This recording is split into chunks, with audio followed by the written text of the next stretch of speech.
زوال آ رہے ہیں۔ لوگ اب حادثوں پر بیٹھ کر کے چرچا کرتے ہیں، حادثہ ہونے سے پہلے جو فکر ہونی چاہیے وہ مفقود ہے۔ گھر جلنے کے بعد پھر میٹنگ کرنے کا مطلب کیا ہے؟ اس سے سیفٹی کے لیے پہلے سے انتظامات ہوں تو اس کو لائق و فائق اور دانش مندی سمجھا جائے گا۔ آج کی وہی حالات ہے میرے عزیزو۔ آپ کو پتہ ہے کچھ قومیں ایسی ہیں جو فیوچر پلاننگ کے لیے 100 سال کے بعد کا سوچتی ہیں، جبکہ یہ اسلام کا حصہ تھا۔ نبی کونین صلی اللہ علیہ وسلم نے 1400 سال بعد ہونے والی چیزوں کی پیشین گوئی فرمائی کہ نہیں فرمائی؟ اللہ کے نبی صلی اللہ علیہ وسلم نے 1000 سال بعد پیدا ہونے والی چیزوں کو پہلے سے بتایا تھا کہ نہیں؟ یہ ساری چیزیں نبی آخر الزمان صلی اللہ علیہ وسلم نے جو بتایا، مطلب یہی تھا کہ اس وقت کے لوگوں کو ضرورت تو نہیں تھی ان حالات کی، پھر بھی حضور ان کو بتا رہے تھے، صحابہ کو۔ آج جو چیزیں پیدا ہونے والی ہیں وہ رسول پاک کو پتا تھا، 1000 سال بعد ہونے والی چیزیں، لیکن اس وقت کے صحابہ کو یہ باتیں کیوں بتائی جا رہی تھی؟ ان کے حالات تو اس وقت کے نہیں تھے ویسے۔ اس کے باوجود نبی پاک صلی اللہ علیہ وسلم نے ان کو 1000 سال بعد ہونے والی چیزوں کی باتیں اس لیے بتائی کہ یہ دین اسلام فیوچر پلاننگ کے لیے کتنا ایکٹیو ہے یہ سمجھو، آگے کے لیے۔ اس لیے بتایا گیا کہ صحابہ اپنی اولاد کو اور وہ اپنی اولاد کو یہ بات منتقل کرتے جائیں، اور آنے والے حادثوں سے پہلے سے ذہن پریپیئر رہے، تیار رہے۔ دجال کے فتنے کا ذکر کتنی مرتبہ حدیث پاک میں آیا۔ امت کو نبی پاک صلی اللہ علیہ وسلم نے یوں ہی نہیں چھوڑ دیا۔ دجال کا فتنہ آئے گا، یاجوج ماجوج کا فتنہ آئے گا، یہ ساری چیزیں بتائی گئی کہ نہیں؟ ہر مسلمان تقریباً جانتا ہے آخر زمانے میں ایک بہت بڑا فتنہ دجال کی صورت میں ظاہر ہوگا۔ تو یہ باتیں اتنے 100 سالوں سے چل رہی ہیں کہ ذہن تیار ہے اس فتنے کو کہ اگر ایسا فتنہ آیا تو ایمان پر ڈٹے رہنا ہے، جمے رہنا ہے۔ یہ بات ہوتی ہے آگے آنے والے حادثات سے قوم کو باخبر رکھنا۔ آج جو حالات ہیں، جب کبھی کوئی چیز لٹ جائے تو سارے لوگ سڑکوں پر آ جائیں گے، یا پھر کسی نشستگاہ پر بیٹھ کر کے رات بھر میٹنگ کر کے چلے جائیں گے۔ یہ حادثے ہونے کے بعد کے جو حالات ہیں، یہ وہی چیزیں درشا رہی ہیں کہ قوت فکر و عمل فنا ہو گئی ہے۔ قیادت ہمارے ہاں مفقود ہے، کسی ایک قائد کے تحت کوئی ساری قوم آنا نہیں چاہتی۔ آپ کیا سمجھتے ہیں کہ جو ہمارے ساتھ حالات پیش آ رہے ہیں، کبھی مسجدوں کو لے کر، کبھی خانقاہوں کو لے کر، کبھی بزرگوں کے نام کو لے کر، اب ہمارے وقف کی جائیداد کو لے کر، یہ سارے جو معاملات ہیں یہ اچانک آنے والی چیزیں نہیں ہیں۔ بھانپ لیا گیا ہے تمہاری پوری طبیعت کو، تمہارے مزاج کو، کہ فکر و عمل کی قوت ان کی ختم ہو چکی ہے۔ ان کو 2 چند چیزوں میں ہی راضی کیا جا سکتا ہے۔ دنیا یہ سمجھ رہی ہے، جس کی وجہ سے کھلواڑ پر کھلواڑ ہوتے چلے جا رہے ہیں، اور ان کو یہ بھی پتہ ہے کہ یہ کچھ نہ کر سکیں گے۔ میرے عزیزو، آپ نا امید اور مایوس نہ ہو کہ ہم سے کچھ نہیں ہوگا۔ اللہ کریم چاہے تو ایک بندے سے بھی پوری دھرتی پر زلزلہ لا سکتا ہے۔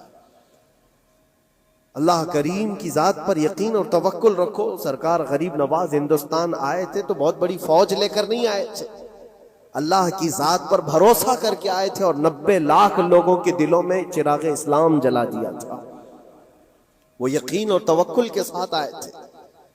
آج لوگوں کے دلوں کے اندر جو مایوسی اور نا امیدی ڈالی جا رہی ہے کہ کچھ ہوگا نہیں، ابھی کچھ کرنے سے کچھ نہیں ہوگا، یہ نا امیدی اور مایوسی تمہاری طبیعت میں کیوں آئی؟ کیا تمہارا رب تبارک و تعالیٰ کی ذات پر یقین کمزور ہو گیا؟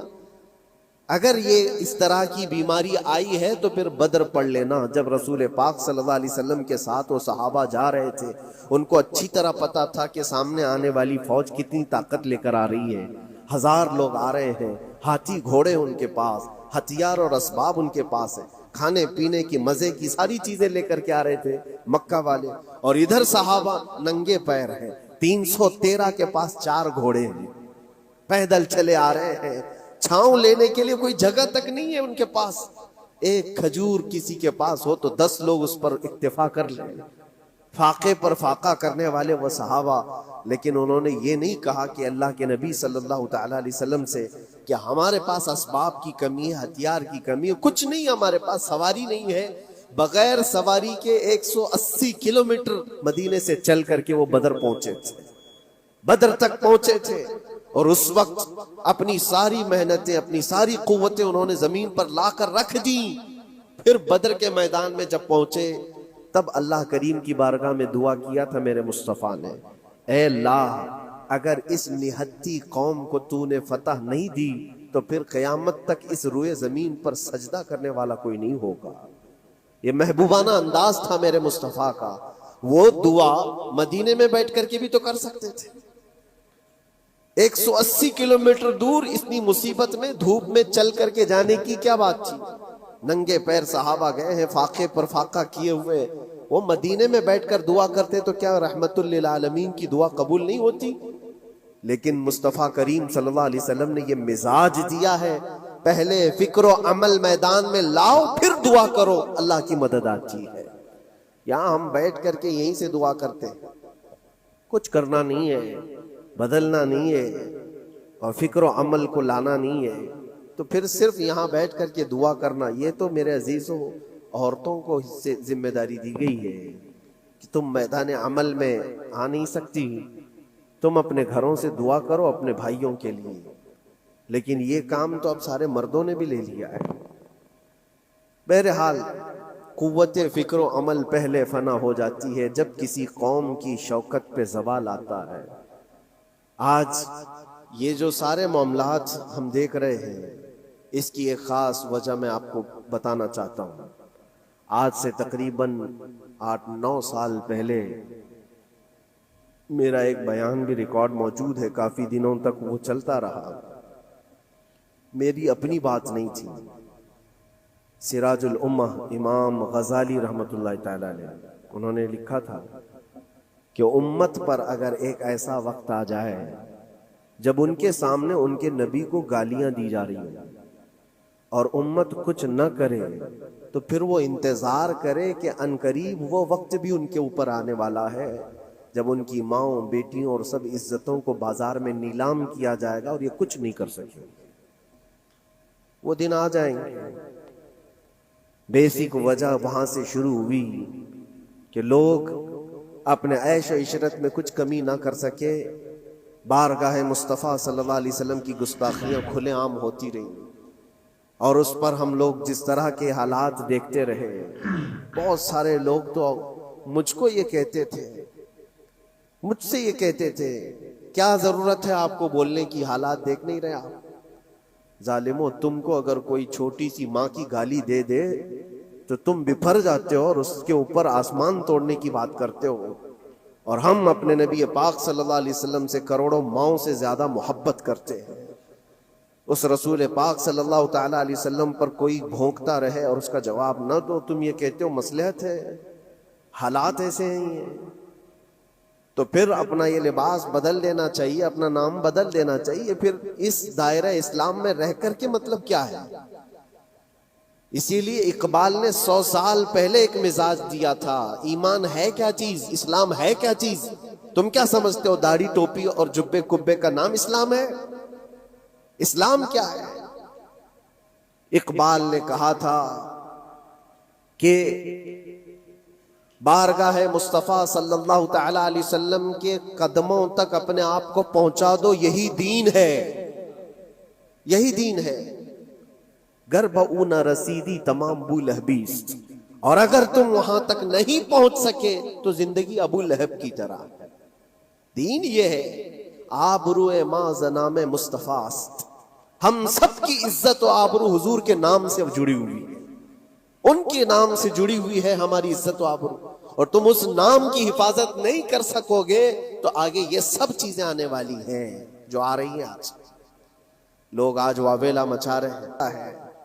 یہ بات یاد رکھنا، شیطان کبھی فجر کی نماز کے لیے اٹھا نہیں سکتا، اور اگر اٹھا رہا ہے تو پھر اس کا کوئی مقصد ہے.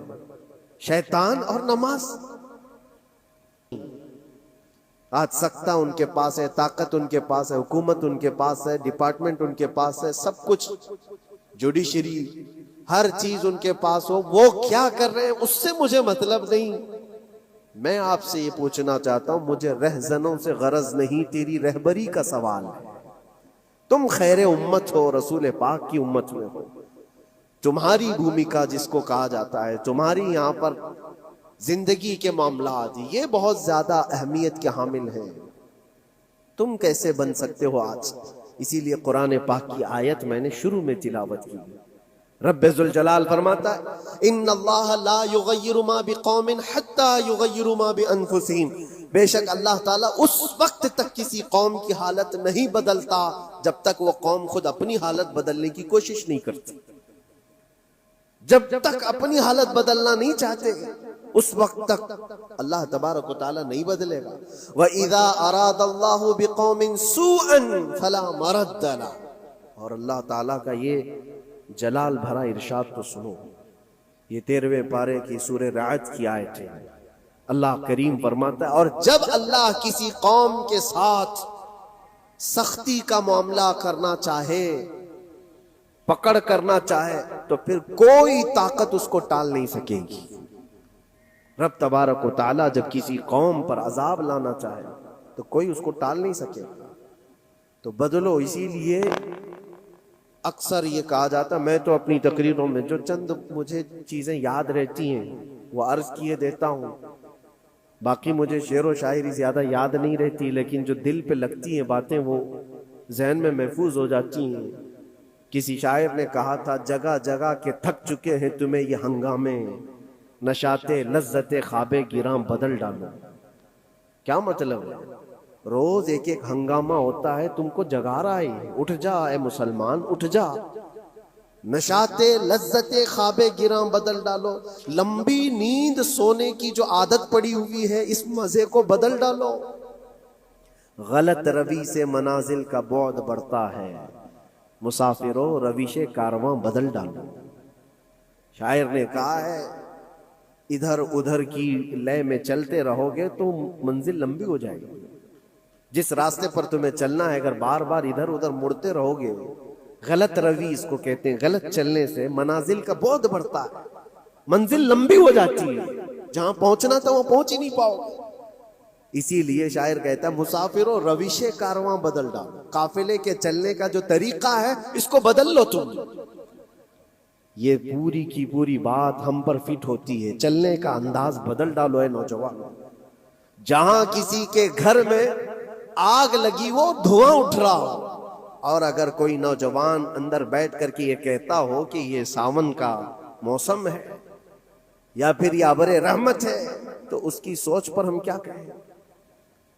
جہاں آج پوری قوم قسم پرسی کے عالم میں ہو، امت محمدیہ کے یہ حالات آج دیکھ رہے ہیں، روزانہ دیکھ رہے ہیں۔ تم شیئر تو کرتے ہو، ہر جگہ شیئر کرتے ہو، اور سارے ریلز پر تم جو دیکھتے ہو وہ ہنگامے، روز صرف ہندوستان کے نہیں پوری دنیا بھر کے فلسطین کے مظلوم بچوں کی لاشیں دیکھتے ہو اور شیئر کر کے آگے بڑھ جاتے ہو۔ ان کی چیخیں، ان کے ڈاک کے ملبے، ان کا ڈھیر، ان کے تباہ و برباد گھر، ایک ایک قبر میں 80 لوگوں کی لاشیں، یہ سب کیا تم نہیں دیکھتے؟ شیئر کر کے آگے بڑھ جاتے ہو۔ یہی تو ہنگامے ہیں جو تمہیں دھگا رہے ہیں، جگہ جگہ کے تھک چکے ہیں تمہیں یہ ہنگامے خود ہی تھک گئے، یہ اٹھتا نہیں ہے، اٹھتا نہیں ہے۔ ایک دور وہ تھا 100 سال پہلے کا جب یہاں پر موجود انگریز اس قوم کو دیکھ کر یہ کہنے پر مجبور ہو گیا تھا، یہ فاقہ کش موت سے ڈرتا نہیں، ذرا بھوکیوں پر بھوکا رہتا ہے لیکن موت سے ڈرتا نہیں۔ روح محمدی اس کے بدن سے نکال دو، روح محمدی ان کے بدن میں تھی، انگریز تھر تھراتے تھے۔ اس قوم کا کوئی جواب ہی نہیں ہے۔ سب سے زیادہ اگر کسی چیز سے ڈرایا جا سکتا ہے تو موت سے، اور یہ قوم ایسی ہے کفن تو اپنے کندھے پر لے کر گھومتی ہے، جہاں موت آ جائے سو جائے۔ یہ فاقہ کش موت سے ڈرتا نہیں ذرا، روح محمدی اس کے بدن سے نکال دو۔ یہ کس کی بات تھی؟ یہ انگریزوں کی بات تھی۔ اور آج حالات بدل گئے، سارا کا سارا زمانہ تم پر آج بھوکے بھیڑیا کی طرح جھپٹ پڑا ہوا ہے، اور ان حالات میں آپ سے سوال کرتا ہوں، ایک طرف تیز آندھیاں چل رہی ہیں، ایک طرف گھر کے اندر آگ لگی ہوئی، ایک طرف بھوک اور پیاس کی شدت ستا رہی ہو، ایک طرف تمہارے بھائی بہنوں کی بیماریاں ستا رہی ہو، جب اتنے سارے معاملات ہو تو اے نوجوانوں بتاؤ تم کیا کرو گے اس وقت؟ رات بھر بیٹھ کر گیم کھیلو گے؟